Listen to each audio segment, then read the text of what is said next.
스트라이크 최은정입니다.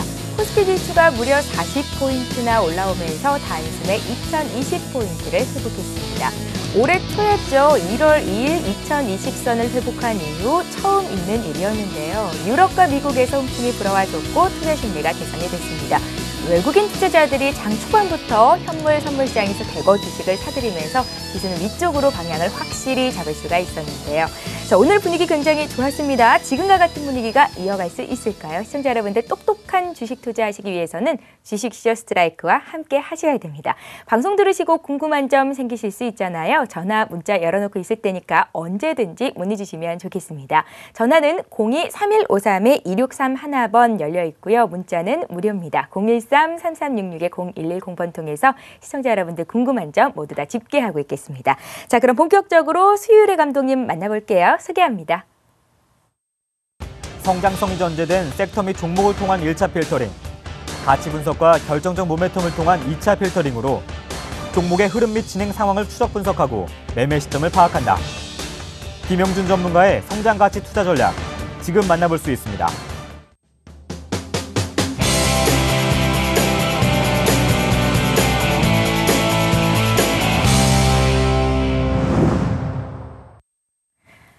예, 여러분 오래 기다리셨죠? 김용준 전문가 자리에 모셨습니다. 안녕하세요. 네, 안녕하세요. 예, 앞서서 제가 분위기 굉장히 좋았다 했는데 네. 전문가들은 오늘장을 어떻게 분석하셨는지 얘기를 좀 듣겠습니다. 일단 사실 오늘 상승폭이 상당히 의외로 좀 강하게 나왔죠. 강하게 나오면서 이제 그 시가총액 상위 종목군들이 대부분 이제 상승을 했고요.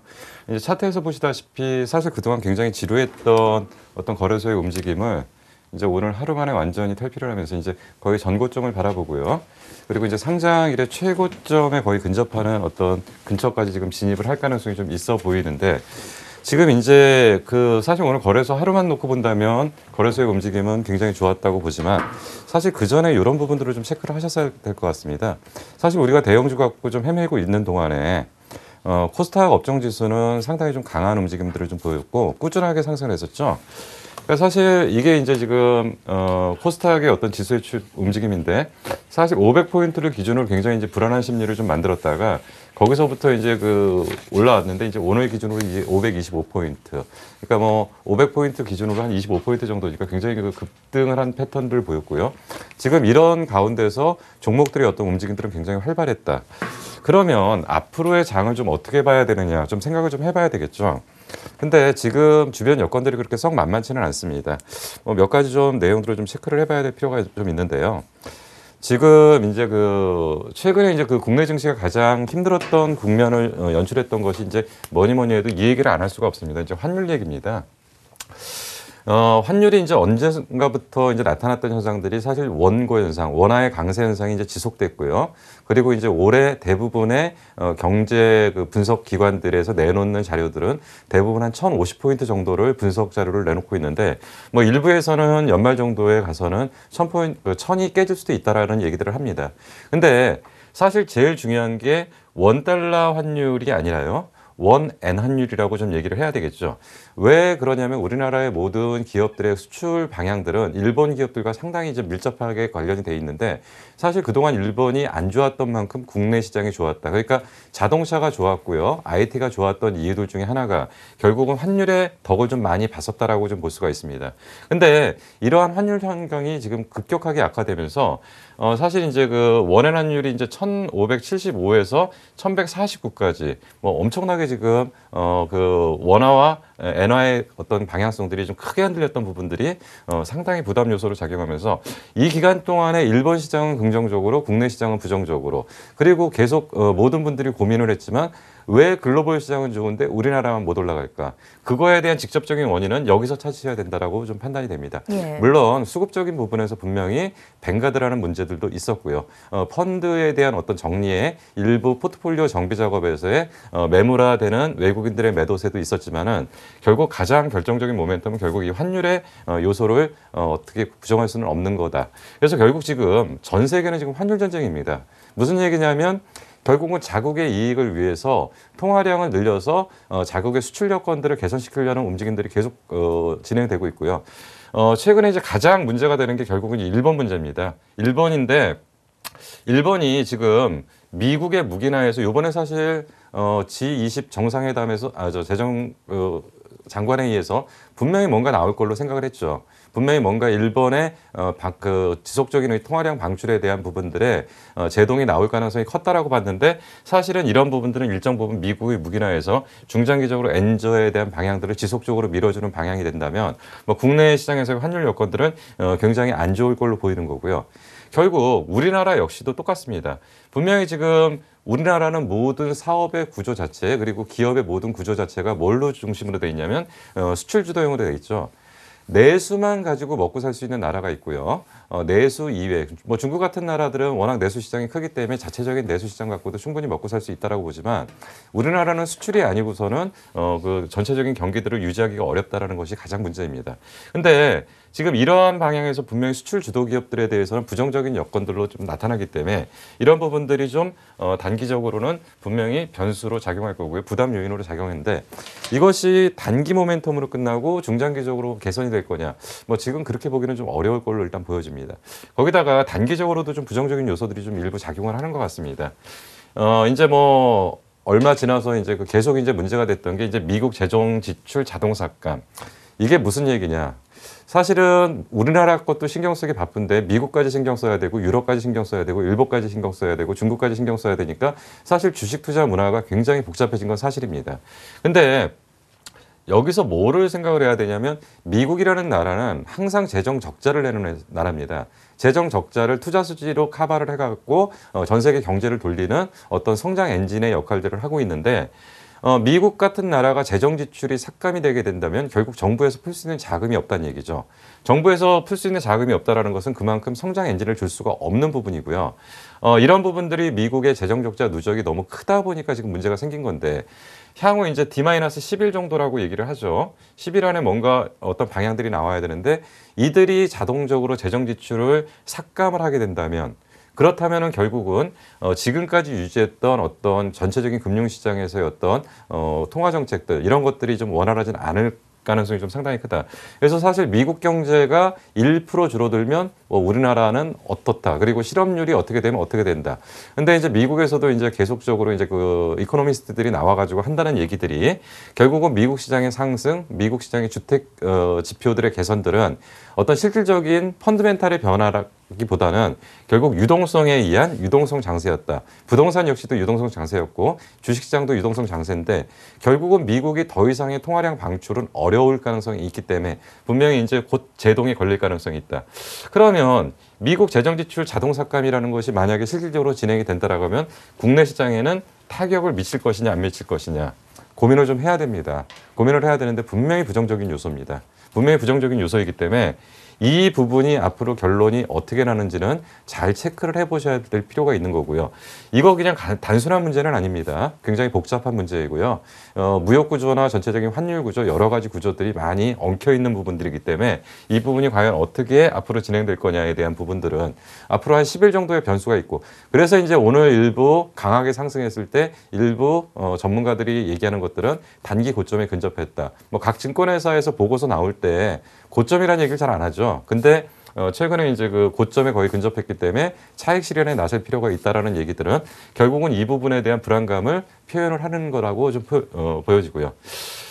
사실 이제 그 작년까지는 지긋지긋했던 게 뭐냐면 유럽입니다. 그 전부터 2009년도 그 그리스 사태 시작 이후 뭐 이것이 확대되면서 규모가 큰 스페인, 이탈리아로 확산되면서 2011년도, 2012년도로 억눌렀던 변수 중에 하나가 이제 유럽 변수인데 유럽 변수가 이제 장기 대출 프로그램이 진행되고 여러 가지 이제 유동성이 풀리면서 유럽 변수가 이제 수면 아래로 좀 가라앉았는데 그렇다고 해서 유럽이 부채를 근본적으로 해결할 수 있는 경기 구조가 돼서 경기가 돌아서서 이자 비용을 감당하고 이러한 부분들의 전체적인 부채 규모를 줄여가면서 안정화시킬 수 있는 상태는 아닌데 여기다 대고 이제 이탈리아의 이제 총선에 대한 부분들이 또 다시금 부정적인 요소로 지금 확대되고 있는 부분들이죠.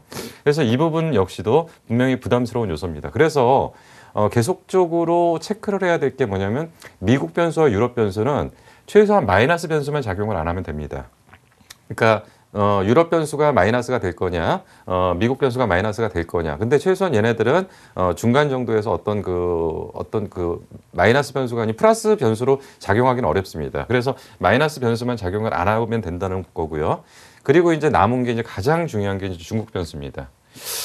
중국이라는 나라의 구조적으로 보면은 그 나라들은 이제 뭐 집권 야당, 집권 여당이 있는 상태에서 야당과 여당의 어떤 갈리는 것들이 아니고 집권당이 계속 집권을 하는 거죠. 그 가운데서 그 지도부만 교체되는 과정들을 겪는데 항상 중국에서 사용하는 여지껏의 정책은 집권 말기에 전체적으로 그 경기를 다운시키는 어떤 그 정책들을 많이 사용했다고 합니다. 그것들이 이제 신정부가 들어서면서부터 바로 드라이브를 걸 수 있는 준비를 시켜주는 거고 그리고 신정부의 역할들을 강화시키기 위한 어떤 그런 일들을 한다고 하는 겁니다. 그래서 후진타오 5년 동안에 전체적으로 가라앉았던 것들이 최근에 시진핑과 관련해 가지고 11월 15일부터 중국 증시가 급반등을 했던 거고요. 그리고 이제 중국에서의 그 신성장 지금 동력으로 지금 보고 있고 그리고 시진핑 정부에서의 최고 핵심 화두로 지금 보고 있는 것이 결국은 신도시화 정책입니다. 신도시화 정책이 지금 이제 40조 위엔 어마어마한 돈입니다. 과연 그 돈이 얼마나 되느냐. 뭐 우리가 지금 알고 있는 단위로 대부분 조라는 단위를 넘어서 본 적이 거의 없는 것 같은데 이제 조의 거의 막바지 단계까지 오는 거죠. 7,200조에 달하는 10년 동안에 중국에서의 자금 집행이 가능한 부분이라고 합니다. 그러면 7,200조의 자금이 방출되는 시점에서의 어떤 분명히 수혜주들은 나타날 걸로 일단 보는 거고요. 그래서 중국 변수는 분명히 플러스 변수입니다. 플러스 변수이기 때문에 앞으로는 중국의 변화들이 어떻게 나타나느냐에 따라서 국내 증시에 미치는 영향들도 상당히 클 거고요. 최근에 좀 그 상당히 중국 관련주로서 부각됐던 여러 가지 테마들이 있지만 실질적인 내용에서 중국과 관련된 직접적인 수혜주를 찾는다면 그리고 실질적으로 펀드멘탈의 개선이 있는 쪽을 본다라고 한다면 결국 신도시화 정책과 관련된 부분에서의 여러 가지 진행되는 일들이 우리가 체크해야 될 가장 중요한 변수가 아닌가 생각이 듭니다. 그래서 지금 이러한 전체적인 변수들을 지금 놓고 봤었을 때 현재의 지수권이 그렇게 만만한 지수대는 아닙니다. 좀 부담스러운 지수대라는 건 사실인데요. 분명히 오늘 매수가 들어왔던 요소 중에 하나는 다소 투기적 자금의 가세가 가능했던 걸로 좀 판단이 되기 때문에 그들의 방향이 아직까지는 위쪽이라고 판단이 된다면 조금 더 상승 여력은 분명히 있다라고 보는 것이 맞을 겁니다.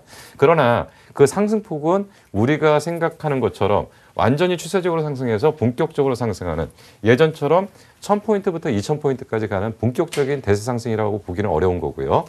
박스권 상단을 찾아가는 단계이고요. 그리고 최근에 그 헤지펀드들의 움직임들이 보면은 굉장히 빠르게 움직인다는 거죠.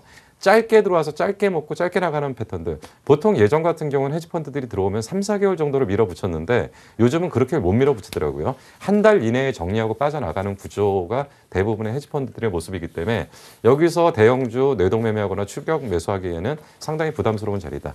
뭐 기술적 분석 잠깐 보면서 내용에 대한 그 전체적인 방향들을 한번 조금 더 마무리해 보도록 하겠습니다. 예.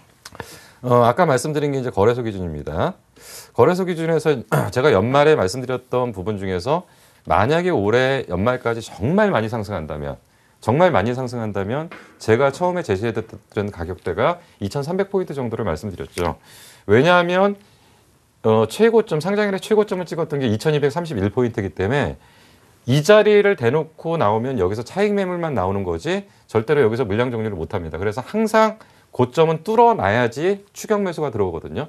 그래서 분명히 이 점은 한 번을 뚫을 거다. 근데 올해 한 번 정도 뚫겠죠. 그리고 그때 분명히 제시해드렸던 게 박스권 하단을 1900포인트 정도로 제시를 해드렸고요.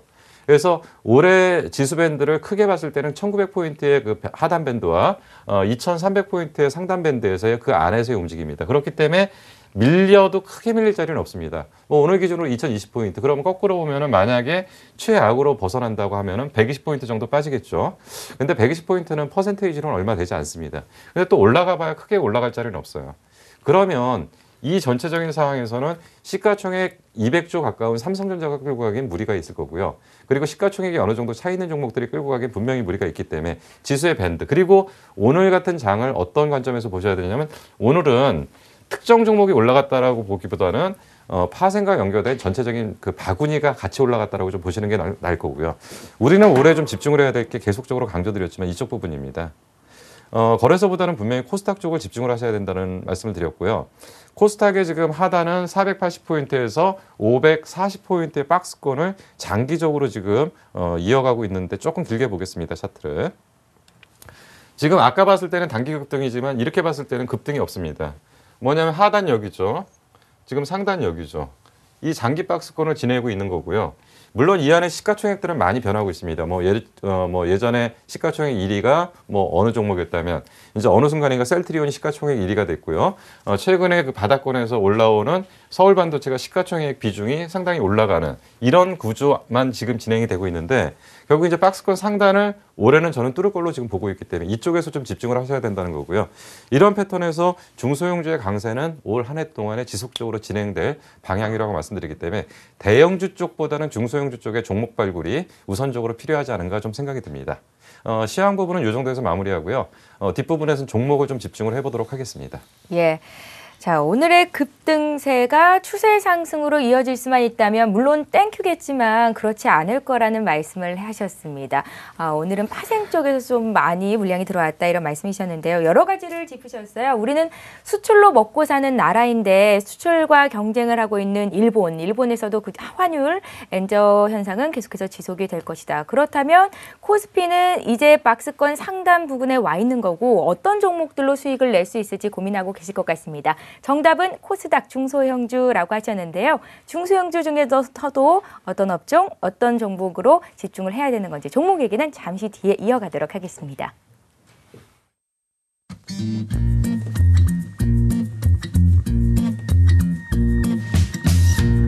He's never been lonely. She takes his hand and all his troubles step aside. He's never felt like this before. He liked to try. Oh, let yourself in. It's all he's thinking about. Let yourself in. And now he's singing out loud. Ooh, I'm feeling like my life has just begun. And I'm feeling fine. Well, I feel so alive. Singing. My life has just begun, and I'm feeling fine, so fine, fine, fine.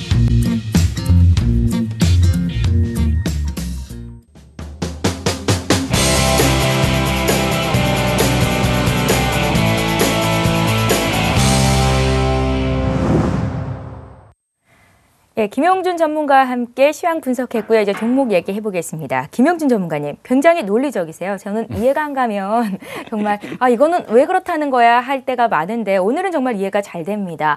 환율 변수, 또 마이너스 변수가 될 수 있는 거 미국과 유럽 쪽인데 마이너스까지만 아니라면 큰 변수가 되지는 않을 것이다 하셨었고요. 또 오히려 중국 변수는 플러스가 될 수 있을 것이다. 코스피는 박스권 상단이 그렇게 크게 열려 있지는 않기 때문에 중소형주에서 오를 수 있는 종목들을 찾아야 된다. 그래서 코스닥을 보자 하셨는데요. 코스닥 중에서도 어떤 종목들이 유망한 건지요? 예, 일단 그 코스닥이라고 얘기를 했다기보다는 이제 중소형주 쪽이 맞겠죠. 예. 근데 이제 그런 방향성을 볼 때 이제 코스닥 종목들을 좀 먼저 봐야 되는 거고요.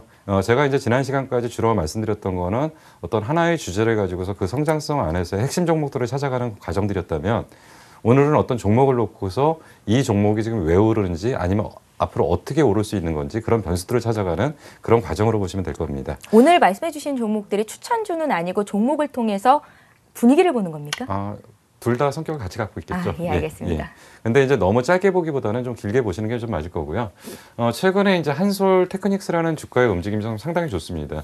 뒷부분에 설명을 드리겠지만은 최근에 올라오는 게 실적도 안 좋죠. 유상증자에서 악성 매물도 좀 많을 것 같은데 최근에 급등을 하고 있습니다. 근데 일반인들이 볼 때는 아마 뭐라고 생각할 거냐면 유상증자 물량 정리하기 위해서 인위적으로 주가 부양을 하는 게 아니냐라고 생각을 하는데 뒷부분에서 내용을 설명드리겠지만 유상증자의 목적이 따로 있었다는 거죠. 그리고 이 종목을 갖다 LED로 분류를 하는 사람도 있고요. 여러 가지 다른 쪽에서의 어떤 모멘텀을 좀 찾으려고 하는데 정말 한솔 테크닉스가 올라오는 것은 사실은 이 부분 때문이라고 좀 보시면 됩니다.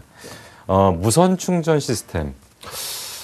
무선 충전 시스템이 과거에도 좀 있었죠. 과거에도 있었는데 이제 무선 충전을 제대로 좀 할 수 있는 방법들이 이제 문제가 되는 거고요. 이제 뒷부분에 자세히 설명을 드릴 겁니다. 근데 이제 무선 충전 시스템 때문에 지금 올라오고 있다고 보시면 됩니다. 일단 회사를 항상 접근할 때는 어떻게 접근을 해야 되냐면 회사가 뭐 하는 회사인지는 알아야 되죠. 그리고 현재 실적이 어떤지는 알아야 되고요.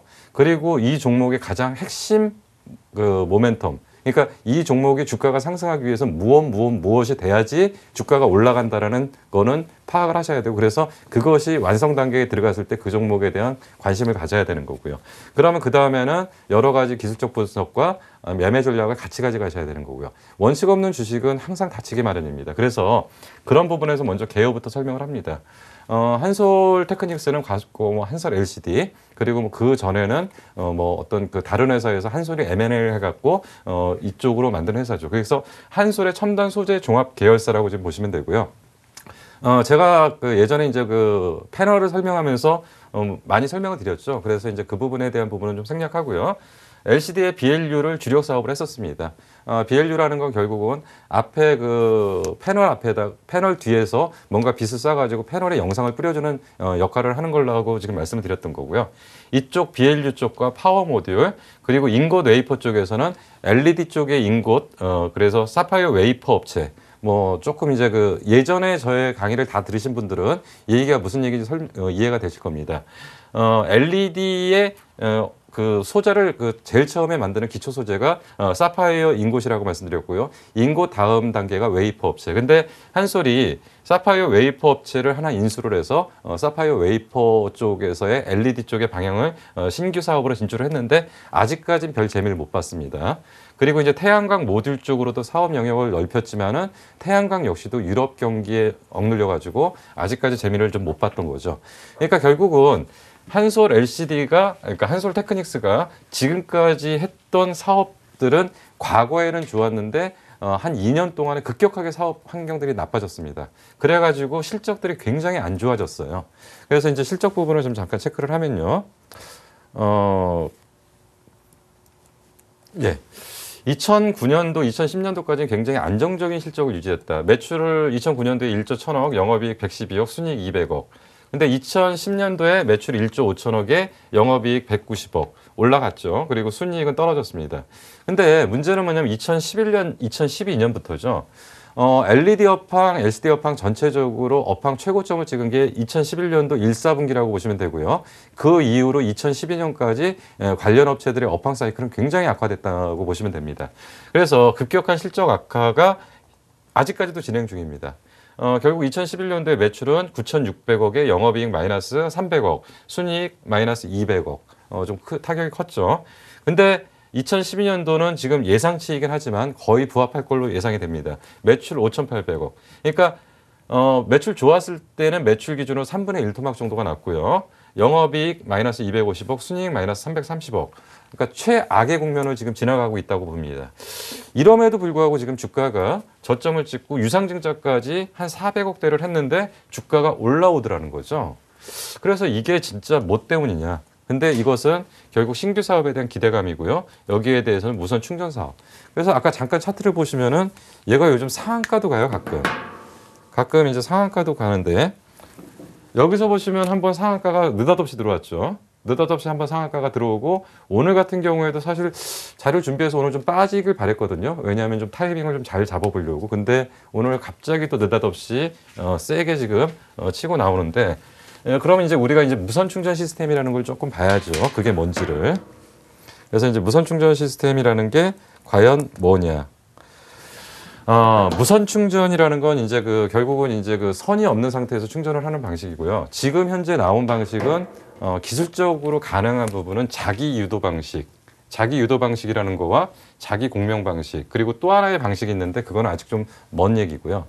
사실 가장 이상적인 구조는 자기 공명 방식이라고 보시면 됩니다. 무슨 얘기냐면 일단 충전을 할 때 근거리, 그러니까 자기 유도 방식은 충전을 할 때 뭐냐면 몇 미리 1cm도 아니고 몇 미리 내에서 충전이 가능합니다. 그래서 보통 이거는 패드를 사용해서 패드에다 얹어가지고 충전하는 형태가 되는 거고요. 이게 1cm만 벌어놔도 충전이 안 돼요. 그러니까 이런 문제들이 있는데 결국 자기 유도 방식에서의 이 충전 시스템이 완성되기 위해서는 결국 수센치 뭐 한 1m 정도까지는 충전이 가능한 방식까지 기술 개발이 좀 돼야 되는데 지금 애플에서 이거와 관련된 지금 현재 특허를 여러 가지 준비를 하고 있고요. 애플도 지금 무선 충전 시스템으로 본격적으로 들어가기 위해서 지금 준비를 하고 있는 단계입니다. 근데 자기 공명 방식은 가장 이상적인 구조입니다. 단가나 모든 면에서 가장 이상적인 구조이고요. 그리고 몇 메타 정도의 충전은 충분히 가능하다는 얘기입니다. 그러면 지금 이게 지금 최근에 이슈가 되는 가장 큰 이유가 뭐냐? 결국은 이제 그 갤럭시 S4죠. 갤럭시 S4 삼성에서 무선 충전 시스템을 채택하기로 했다. 근데 문제는 뭐냐면 가격적인 부분과 여러 가지 이제 기술적 부분들이 지금 아직은 남아 있습니다. 보통 이제 우리가 유선으로 충전을 하는 것은 10,000원 정도면 충전기를 살 수 있는데 과거에는 자기 유도 방식의 충전기가 한 10만 원 정도 했는데 최근에 좀 단가가 떨어졌다고는 하지만 5만 원 정도입니다. 아직까지 비싸다는 거죠. 그래서 이러한 부분들을 어느 정도 시간이 지나면서 기술적 개발, 기타 등등 여러 가지를 진행하는데 지금 현재 그 무선 충전 시스템으로 지금 움직이는 게 이제 그 이 종목하고 크로바이텍입니다. 크로바이텍은 그 무선 충전 시스템을 하는 안에서의 어떤 코일에 대한 부분들을 납품하는 구조고요. 그리고 한솔테크닉스는 현재 자기 유도 방식의 충전 시스템의 모듈과 패드를 완성을 해서 이제 본격적으로 이제 납품을 할 겁니다. 그리고 일부 루머에 의하면 확정됐다는 얘기가 있습니다. 삼성전자에 납품하는 것이.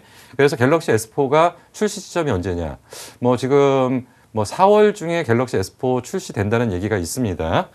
아마 그렇다면 그 이후부터는 실적이 본격적으로 좀 돌아갈 가능성이 상당히 크고요. 그런 관련 쪽에서의 어떤 일정 부분의 좀 성장성은 지금 전제가 되고 있다는 거고요. 그리고 만약에 자기 공명 방식의 무선 충전 시스템이 된다면 핸드폰 배터리 충전하는 게 문제가 아닙니다. 이제는 시장이 상당히 커지는 거죠. 지금 우리가 항상 보면은 모든 것들이 선으로 엉켜져 있어갖고 그 모든 어떤 그 장비들이 굉장히 복잡하게 얽혀 있다는 것은 항상 이제 부담스럽게 생각을 하는데 이 모든 것들을 완전히 자동적으로 충전하는 것이 된다면 응용 분야들은 굉장히 많겠죠.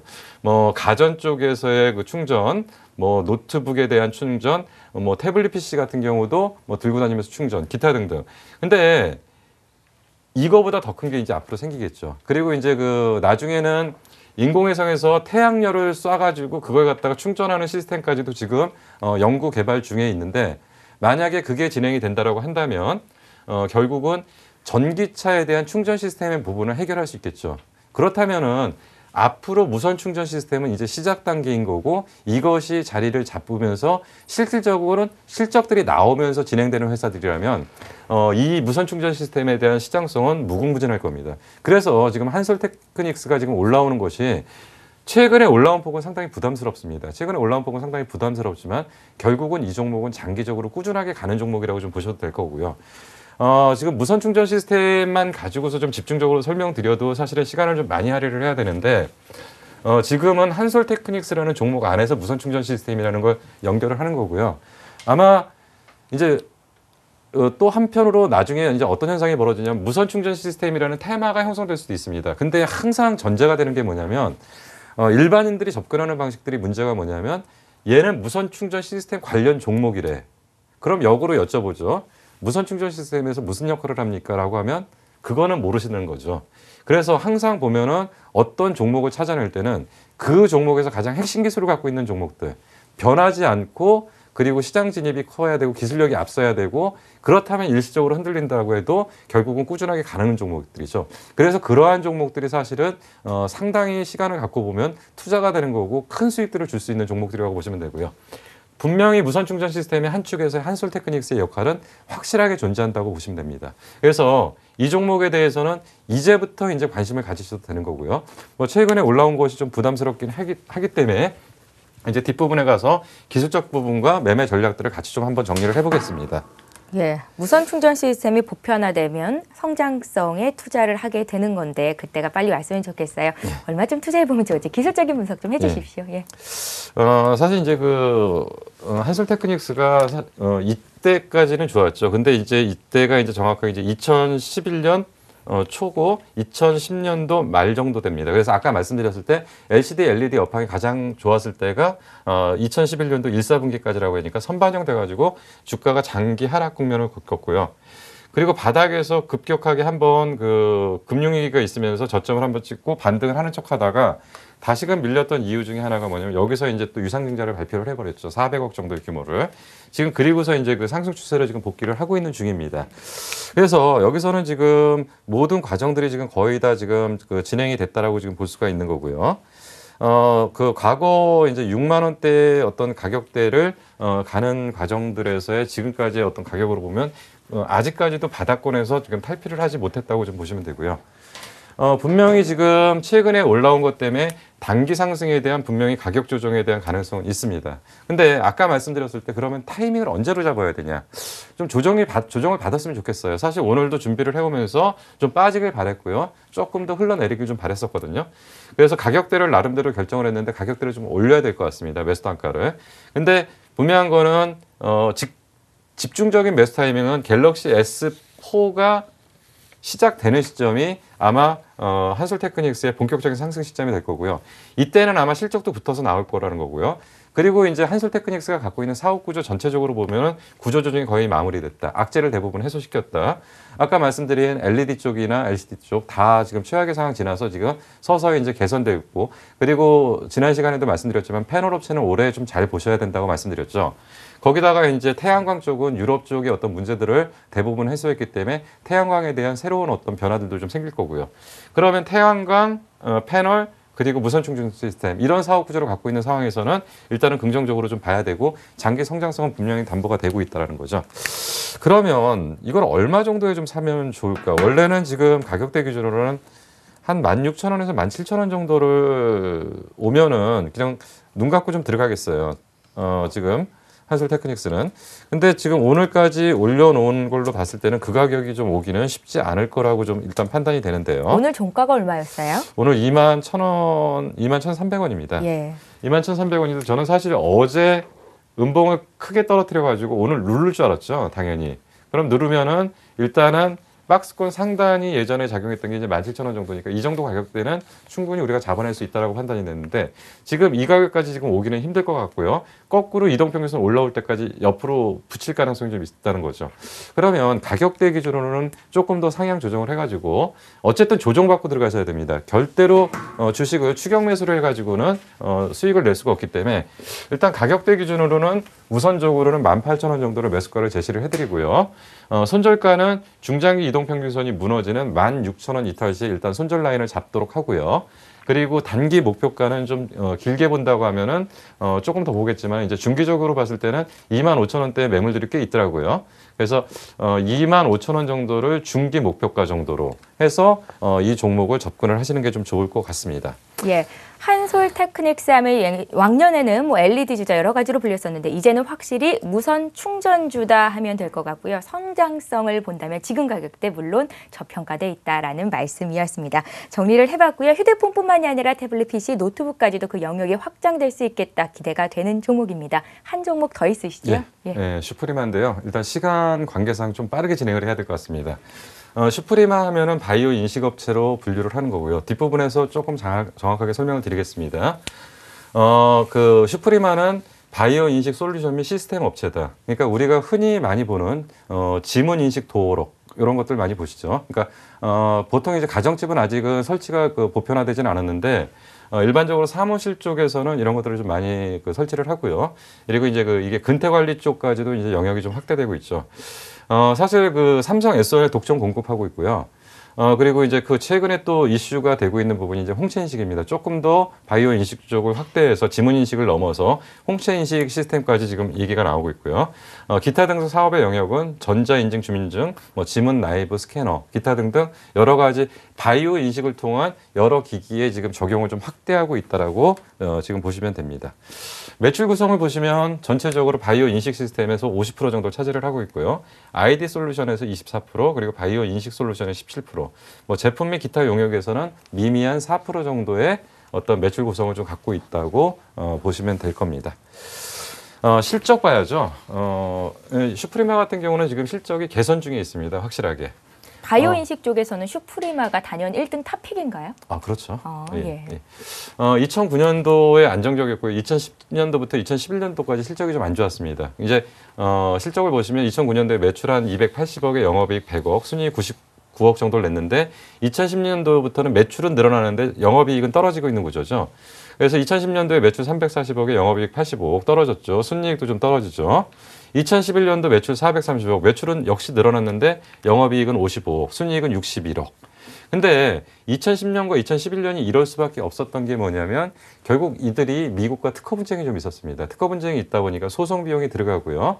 거기다가 이제 그 조금 고부가치 쪽 제품으로 넘어갔어야 되는데 문제는 뭐냐면 이러한 문제들이 있다 보니까 시장이 안 열렸던 겁니다. 국내 시장만 갖고는 한계가 있었고요. 시장을 해외 쪽으로 좀 열어야 되는데 이 시장을 여는 게 2010년도, 2011년도에 좀 막혀 있었다고 보시면 됩니다. 근데 2011년도 말에 대부분 이 문제를 해결했고 소송 관련 일회성 비용들도 거의 다 털어냈고 그래서 2012년도부터 이제 실적 개선이 이뤄지고 있습니다. 매출 525억에 영업이익 160억, 전년 대비로 한 3배 정도 가까이 올라오죠. 그리고 순이익도 153억, 순이익 기준으로 뭐 2.5배 정도 올라옵니다. 관련 시장이 이제 본격적으로 개화 중이다. 지금 이제 어떻게 이 부분을 이해를 하시면 되냐면, 그러면 지금 이제 대부분 이제 그 대기업, 그 기업체들이나 아니면 사무실에서 지문 인식을 하는데, 최근에 이제 그 우리가 보통 아직까지 쓰는 게 이제 그 지부에 들어갈 때 비밀번호를 눌러서 들어가는 구조라면, 그것이 이제 비밀번호가 노출되게 되면 외부에서의 어떤 문제들이 많이 생겨갖고 한번 이슈가 좀 됐었죠. 그래서 결국은 이것들을 확대해서 결국 우리 모든 가정들이 지문인식 쪽에 어떤 그 도어록으로 간다면 그 슈프리마의 실적은 폭발적으로 증가할 것이고요. 인재 시장이 처음 생성된 상태에서 인재 시장을 좀 열어가는 단계다. 그러면 이 실적이 올해 매출 520억에 영업이익 160억 났다면 이런 데들은 성장 속도들이 굉장히 빠르다는 얘기죠. 굉장히 빠르기 때문에 주가의 변화들도. 지금 현재 슈프리마의 시가총액이 한 2천억이기 때문에 보통 IT 평균 퍼 10배 정도로 적용을 한다면 저평가 영역은 아니라고 분명히 말씀드립니다. 근데 이러한 것들은 성장성을 담보로 한 플러스 알파 요소를 준다면 퍼 20까지도 줄 수 있기 때문에 그렇다고 한다면 지금 시가총액이 3천억대는 돼야 되기 때문에 아직까지도 한 30-40% 정도의 현재 실적 기준으로도 공간이 좀 남았다고 좀 볼 수는 있는 거죠, 분명히. 그래서 이런 부분들은 좀 체크를 하셔야 되고요. 이제 아까 말씀드린 게 이제 지금 현재 이들이 만드는 제품들입니다. 뭐 출입 통제나 근태 관리 시스템 관련한 도어록들이고요. 지문 인식 모듈, 그리고 라이브 스캐너, 여권 판독기. 근데 아마 이 부분들은 계속 확대될 겁니다.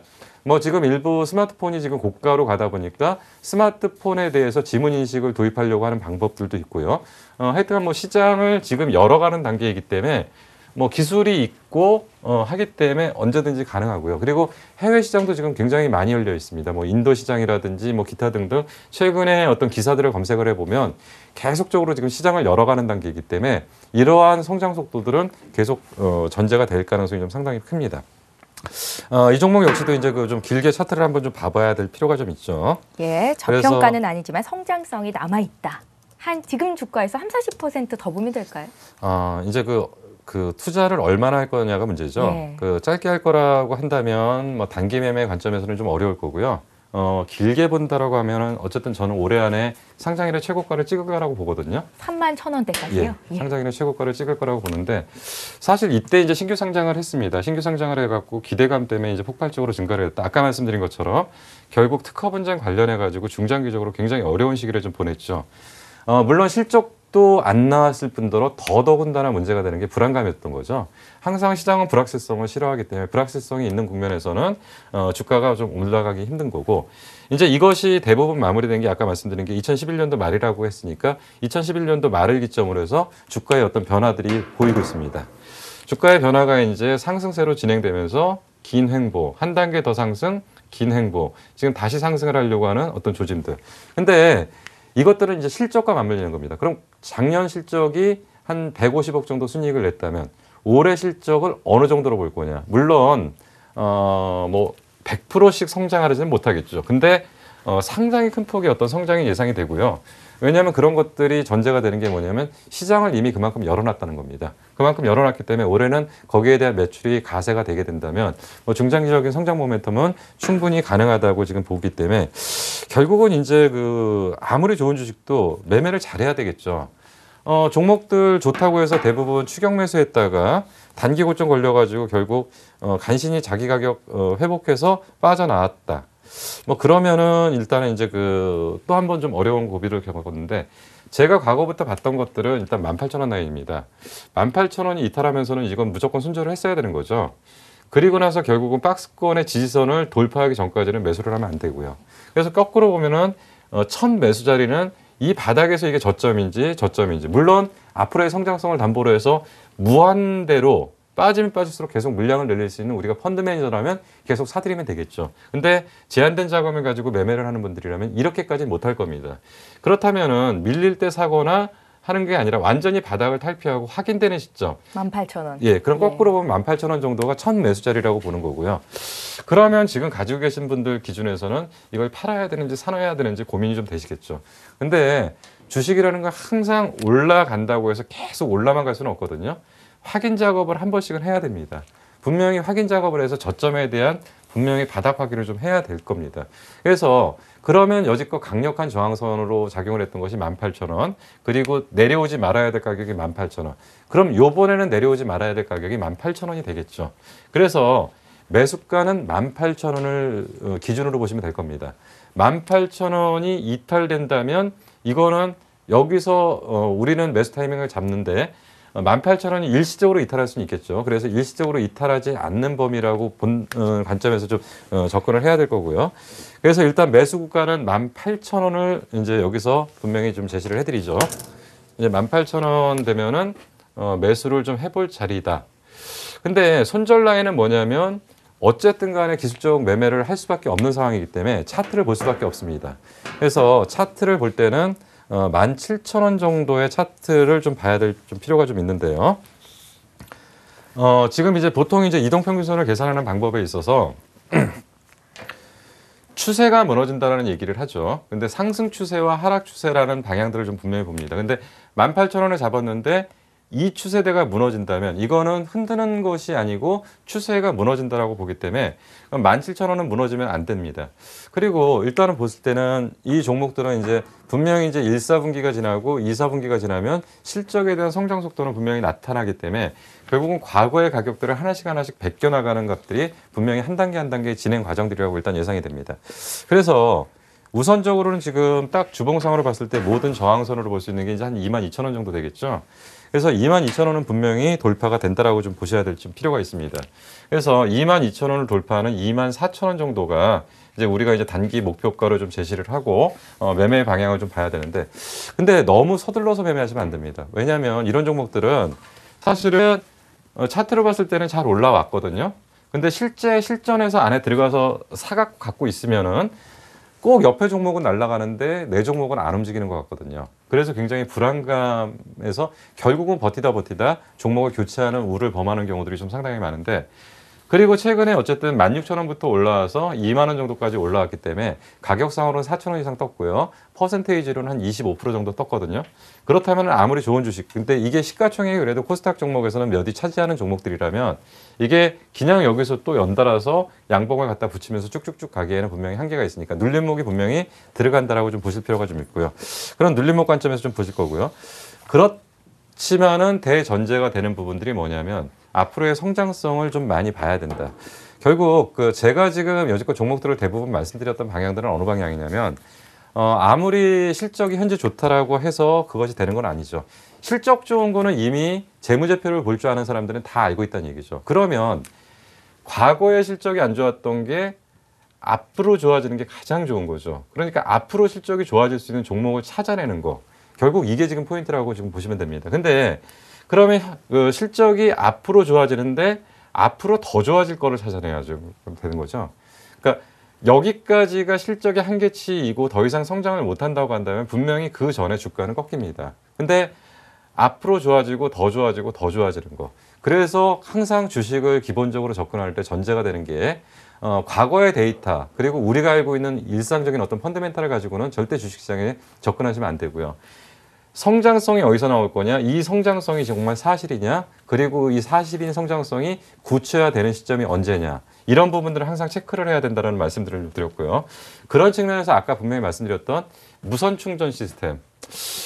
사실 시간이 많이 지나면 이제 모든 사람들이 얘기를 하겠죠. 지금 이제 얘기 나오는 게 AM, OLED 이런 거는 누구나 다 알잖아요. 근데 사실 AM, OLED의 깊이를 제대로 알고 계신 분들은 그렇게 많지는 않더라고요.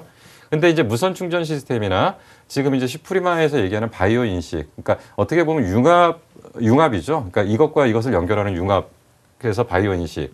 이런 종목들은 어떻게 보면 좀 생소하실 수 있는 종목입니다. 그러니까 지금 뭐 그 어떻게 보시면 뭐 그 집 앞에 그거 그 예전에 자물쇠 만드는 회사 아니냐 이렇게 보실 수도 있는데 예. 그거는 조금 너무 이제 회사를 좀 잘못 판단하시는 부분들이고요. 그래서 무선 충전 시스템의 한솔 테크닉스 그리고 바이오 인식 업체의 슈프리마 이런 종목들은 분명히 전제가 되는 게 뭐냐면 제가 지금 계속적으로 말씀드린 성장성이 담보가 되고요. 그 결정적인 모멘텀이 실질적으로 지금 숫자화되기 시작하는 단계다. 그렇다면 이런 종목들은 뭐 짧게 어떤 기술적 구간들에서의 치고 빠지는 전략도 중요하지만 중장기적으로 홀딩을 했을 때 몇 년이 지나면은 충분히 부를 쌓아 나갈 수 있는 그런 종목의 관점에서 방송이기 때문에 너무 단기적인 관점이 아니라 조금 중기적인 관점에서 제대로 매매할 수 있는 종목들을 그렇지만 욕심내서 추격하지 말자. 뭐 이런 쪽에서 방향을 좀 잡아봤습니다. 제가 네. 준비한 건 오늘 여기까지입니다. 예, 숲을 보고 나무를 봤습니다. 시장을 읽고 종목을 봤는데요. 오늘은 성장성이 돋보이는 두 가지 종목을 봤습니다. 무선 충전은 보편화가 될 것이다. 한솔 테크닉스. 보안이 그 어느 때보다 중요합니다. 홍채인식, 지분인식, 슈프리마 기억하시면 좋겠습니다. 김용준 전문가와 함께했습니다. 잘 들었습니다. 네, 감사합니다. 예, 주식시장 스트라이크 오늘 시간은 여기까지입니다. 일주일 중에 수요일이 가장 피곤한 날이라고 하는데요. 코스피가 무려 40포인트 올라서 기분이 좋습니다. 똑똑한 투자하고 싶으시죠? 주식시장 스트라이크와 함께 하시면 좋겠습니다. 내일 다시 뵐게요. 고맙습니다.